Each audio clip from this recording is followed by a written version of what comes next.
Avant de plonger dans cette histoire incroyable, pensez à vous abonner à la chaîne et à activer la cloche. Ici, chaque récit a quelque chose à dire, et vous ne voudrez pas en manquer un seul. La pluie tombait doucement sur les rues pavées de Chicago, reflétant les lumières des lampadaires et donnant à la ville un air presque magique malgré la grisaille. Dans un petit appartement situé au 3e étage d'un immeuble modeste, Emily Johnson s'affairait déjà depuis l'aube. Elle n'était pas seulement mère de 3 enfants turbulents, elle était aussi leur protectrice, leur guide, et parfois leur seule source de réconfort dans un monde qui ne leur faisait pas de cadeaux. Ses triplés Liam, l'aîné réfléchi et protecteur, Olivia, vive et empathique, et Ethan, curieux et espiègle, jouaient dans le salon avec des cubes en bois, riant aux éclats malgré la fatigue de leur mère. Emily les observait avec un mélange de fierté et d'inquiétude.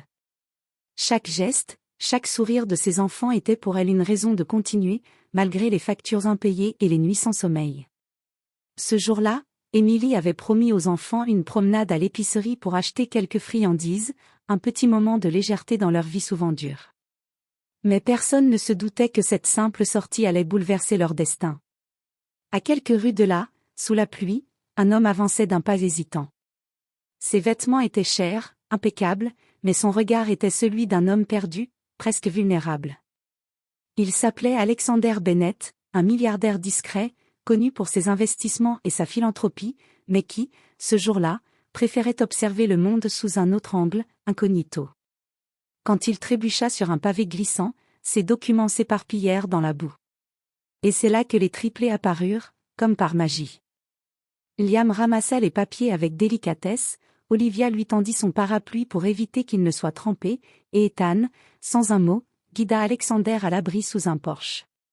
Cet instant, simple et ordinaire pour n'importe qui d'autre, marqua le début d'un changement radical. Alexander ne voyait pas seulement des enfants serviables, il voyait un reflet de ce qu'il avait oublié, la pureté, la sincérité, et l'humanité. Et pour Emily, qui ne savait rien de la fortune ni du pouvoir de cet homme, ce fut un geste qui semblait anodin, mais qui allait transformer toute leur vie. Dans la pluie et le froid de Chicago, un lien invisible se créait déjà entre les Johnson et Alexander Bennett. Un lien qui allait leur ouvrir des portes qu'ils n'avaient jamais imaginées et les entraîner dans une histoire de compassion, de choix difficiles et de révélations bouleversantes. Le vent d'automne balayait les trottoirs de Chicago tandis que Emily Johnson poussait le petit chariot des courses, ses triplés marchant à ses côtés. Liam, toujours attentif, observait les passants avec une curiosité presque militaire, Olivia sautillait sur les pavés, riant des flaques d'eau, et Ethan, comme toujours, ne cessait de poser des questions sur tout ce qu'il voyait. Soudain, un éclat de papier attira leur attention. Un homme d'âge mûr avait trébuché sur le trottoir, et ses documents éparpillés s'envolaient dans le vent froid. Sans hésiter, Liam se précipita pour ramasser les feuilles, suivi de près par Olivia et Ethan. « Monsieur, vous avez laissé tomber ça, » dit Liam avec sérieux, tendant le carnet en cuir trempé. « Merci, merci beaucoup, » répondit l'homme en essuyant l'eau sur son visage. Sa voix était douce, presque hésitante. C'était Alexander Bennett, un milliardaire discret qui avait choisi de se promener incognito ce jour-là pour échapper à la pression incessante de son entourage et observer la ville, réelle, celle que les chiffres et les titres ne pouvaient jamais révéler. Les enfants ne savaient rien de sa richesse, et cela ne les intéressait pas. Ils voyaient seulement un homme qui avait besoin d'aide. Olivia, remarquant ses chaussures trempées et son air fatigué, lui tendit un parapluie, tandis qu'Ethan, curieux, demanda. « Vous êtes perdu, monsieur ?» Alexander sourit, surpris par la spontanéité et la sincérité des enfants. Peu d'adultes lui parlaient comme ça, sans arrière-pensée, sans désir de profiter de lui. « Oui, un peu, » répondit-il, touché. Emily, observant la scène, sentit son cœur se serrer. Elle ne savait pas pourquoi, mais il y avait quelque chose de particulier dans cet homme. Une chaleur discrète, une humanité rare qui brillait malgré son apparence rigide et ses vêtements de luxe. « Venez, » dit-elle doucement. « Il fait trop froid pour rester dehors. Vous pouvez marcher avec nous jusqu'au café d'en face, je vais vous offrir un chocolat chaud. » Alexander hésita un instant, puis accepta. Pour la première fois depuis longtemps, il se sentait simplement humain. Pendant qu'il marchait, les triplés posaient une avalanche de questions innocentes, riant et racontant des anecdotes de leur vie quotidienne. Alexander écoutait, fasciné.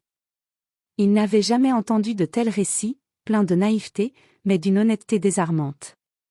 À ce moment-là, Alexander se rendit compte que ses enfants lui avaient donné quelque chose qu'aucune somme d'argent ne pourrait acheter, un regard pur sur la vie, une dose d'innocence et de confiance qui lui avait longtemps fait défaut. Il ne savait pas encore que cette rencontre allait bouleverser sa vie. Les triplés n'avaient fait que ramasser ses papiers, mais ce simple geste allait déclencher une série d'événements qui remettraient en question tout ce qu'ils pensaient savoir sur l'amour, la famille et le vrai sens de la richesse. Et Emily, sans le savoir, venait d'ouvrir la porte à une aventure qui changerait leur destin à tous pour toujours. Quelques jours après cette rencontre sous la pluie, Alexander Bennett ne pouvait pas oublier les triplés. Leur innocence, leur spontanéité, et la façon dont ils avaient tendu la main sans rien attendre en retour le hantaient agréablement. Mais ce qui allait suivre dépassa toutes ses attentes. Un samedi matin, Alexander décida de passer incognito près du quartier où vivait Emily Johnson. Il voulait comprendre ce qui rendait ses enfants si exceptionnels, et peut-être, d'une manière qu'il ne comprenait pas encore, leur rendre ce qu'ils lui avaient offert, de l'humanité. Emily était occupée à préparer le petit déjeuner lorsque les triplés arrivèrent, excités et chargés d'un sac mystérieux. « Maman !»« Maman !» dit Olivia, en brandissant un objet emballé. « Qu'est-ce que c'est encore ?» demanda Emily, un sourire amusé. Liam prit la parole. « On veut rendre quelque chose à Monsieur Bennett, pour le remercier de ce qu'il nous a fait l'autre jour. » Emily fut surprise mais ne dit rien. Elle connaissait bien ses enfants. Quand ils étaient décidés, rien ne pouvait les arrêter. Quelques minutes plus tard, Alexander arriva discrètement devant la porte. Les triplés l'attendaient avec un mélange d'excitation et de nervosité. Chacun avait choisi un petit présent qu'il avait fabriqué ou trouvé lui-même. Liam avait dessiné un portrait d'Alexander avec les triplés, Olivia avait cousu un petit porte-bonheur en tissu, et Ethan avait glissé dans le paquet un carnet rempli de dessins et de mots d'encouragement. « Pour vous, Monsieur Bennett », dit Liam avec sérieux. « Merci, merci infiniment », répondit Alexander, ému aux larmes. Il s'agenouilla pour être à leur hauteur et prit les cadeaux avec précaution, comme s'il tenait quelque chose de fragile et précieux. C'était plus qu'un simple geste enfantin. Pour Alexander, ces objets représentaient la pureté, la sincérité, et un rappel du monde réel qu'il avait presque oublié. Il comprit alors que la véritable richesse n'était pas dans ses comptes bancaires ou ses propriétés, mais dans la capacité à donner et recevoir sans condition. Ce jour-là, Alexander se sentit changé. Il invita Emily et les triplés à déjeuner, utilisant son incognito pour rester simple et discret. Mais au fil de la conversation, il commença à partager de petites anecdotes de sa vie, pas celles qu'il racontait aux médias ou à ses associés, mais celles qu'il gardait pour lui, ses peurs, ses regrets, et ses espoirs. Emily écoutait attentivement, impressionnée par l'humanité qui émanait de cet homme. Les triplés, de leur côté, continuaient à poser des questions naïves mais percutantes, forçant Alexander à réfléchir à sa vie et à ses priorités. Quand le déjeuner prit fin, Alexander sut qu'il devait faire quelque chose pour ses enfants et leur mère. Leur bonté venait de lui ouvrir une porte vers un monde qu'il avait négligé, un monde où la richesse véritable était celle du cœur et des actions sincères. Et c'est ainsi que, sans qu'Emily et les triplés le sachent encore, leur simple geste allait devenir le catalyseur d'une transformation profonde dans la vie du milliardaire. Les semaines qui suivirent la rencontre et les cadeaux des triplés furent pour Alexander Bennett un tourbillon d'émotions. Il se surprenait à attendre impatiemment ses visites dans le quartier modeste de Emily Johnson, non pas par curiosité d'homme d'affaires, mais par désir sincère de retrouver cette simplicité et cette pureté qu'il n'avait jamais connue dans sa vie de milliardaire. Un matin, Alexander revint avec une proposition inattendue. « Emily, dit-il doucement, je sais que vous travaillez dur chaque jour, et je veux aider d'une manière qui pourrait rendre votre vie plus facile. Je ne parle pas seulement d'argent, mais de projets, d'opportunités, de sécurité pour vous et vos enfants. » Emily, prudente et méfiante, fronça les sourcils. « Monsieur Bennett, je ne sais pas si je peux accepter. Nous avons toujours géré seuls, et je n'ai jamais demandé d'aide. » Alexander sourit avec compréhension. « Je sais. Et c'est justement ce qui me touche chez vous et vos enfants. Votre force, votre courage, votre bonté, je n'ai jamais vu cela dans mes cercles habituels. Je veux vous donner une chance de transformer vos rêves en réalité, si vous le voulez. » Cette conversation fut le début d'une série de changements. Alexander fit intervenir des spécialistes pour aider Emily à lancer une petite entreprise familiale, un café-librairie où les triplés pourraient aussi apprendre et s'épanouir. Il investit discrètement, s'assurant que tout restait naturel, mais suffisant pour créer une stabilité durable. Liam, Olivia et Ethan, eux, furent fascinés de voir que leurs simples gestes de gentillesse avaient un tel impact. Mais Alexander leur donna aussi une leçon plus profonde. « Vous avez rendu ma vie plus riche », dit-il un jour, en les regardant avec émotion. « Pas avec de l'argent, mais avec votre cœur.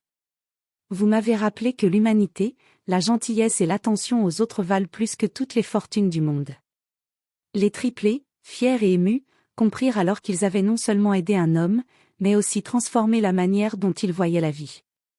Ils avaient planté une graine de compassion dans le cœur d'Alexander, et elle avait grandi plus vite que quiconque ne l'aurait imaginé. Emily, quant à elle, commença à ressentir un poids qui s'allégeait. Les factures devinrent moins oppressantes, la peur de l'avenir moins écrasante, et une nouvelle énergie prit racine dans sa famille. Mais elle savait aussi que la véritable richesse venait de ce lien humain, et non de l'argent, ce lien qui la reliait à Alexander et qui lui montrait que même dans les moments les plus difficiles, la bonté pouvait changer des vies. Un soir, alors que les triplés dormaient, Alexander resta longtemps sur le balcon de son appartement, regardant les lumières de la ville et réfléchissant. Il réalisa que, pour la première fois de sa vie, il se sentait complet. La générosité des triplés et la force d'Emily avaient réveillé en lui quelque chose qu'il avait cru perdu à jamais, un sens profond du bonheur, de l'empathie et de la responsabilité. Et il savait que tout cela n'était que le début. Les mois passèrent, et la vie de Emily Johnson et de ses triplés avait complètement changé, mais d'une manière douce et naturelle, jamais forcée. Le café-librairie qu'Alexander avait aidé à lancer prospérait, devenant un lieu où la communauté se rassemblait, et où les enfants apprenaient tout en s'amusant. Liam, Olivia et Ethan étaient maintenant connus dans le quartier non seulement pour leur gentillesse, mais pour leur incroyable capacité à inspirer ceux qui les entouraient. Alexander, de son côté, n'était plus le milliardaire distant et enfermé dans sa tour d'ivoire. Il avait découvert un monde qu'il n'aurait jamais cru possible, un monde où l'argent n'était qu'un outil pour rendre la vie meilleure, et où la véritable richesse résidait dans les relations humaines, la compassion et la confiance. Un après-midi ensoleillé, Alexander vint au café pour une réunion spéciale. Il avait préparé une surprise pour Emily et les triplés. « J'ai quelque chose pour vous, » dit-il, un peu nerveux, mais le sourire aux lèvres. Il tendit un petit coffret en bois, gravé avec leur nom.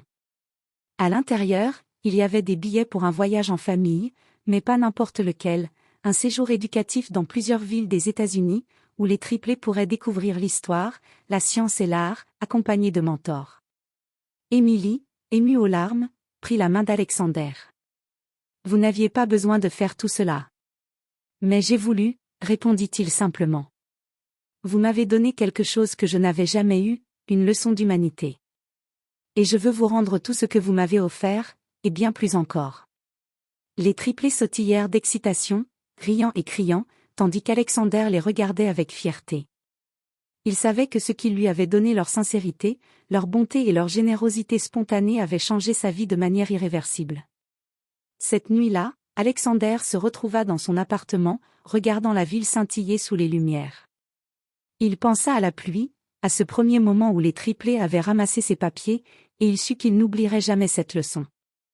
Leur acte simple, pur et désintéressé, avait eu un effet multiplicateur.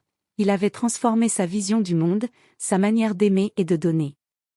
Pour Emily et ses enfants, la vie n'était plus seulement une lutte quotidienne. Elle était remplie d'opportunités, de rêves réalisés et de promesses d'avenir.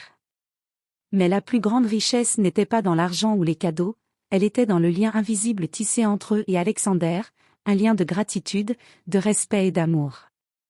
Et ainsi, ce que ces triplés avaient rendu à un milliardaire changea non seulement sa vie, mais la transforma pour toujours, rappelant que parfois, les plus grands miracles viennent des gestes les plus simples et des cœurs les plus purs.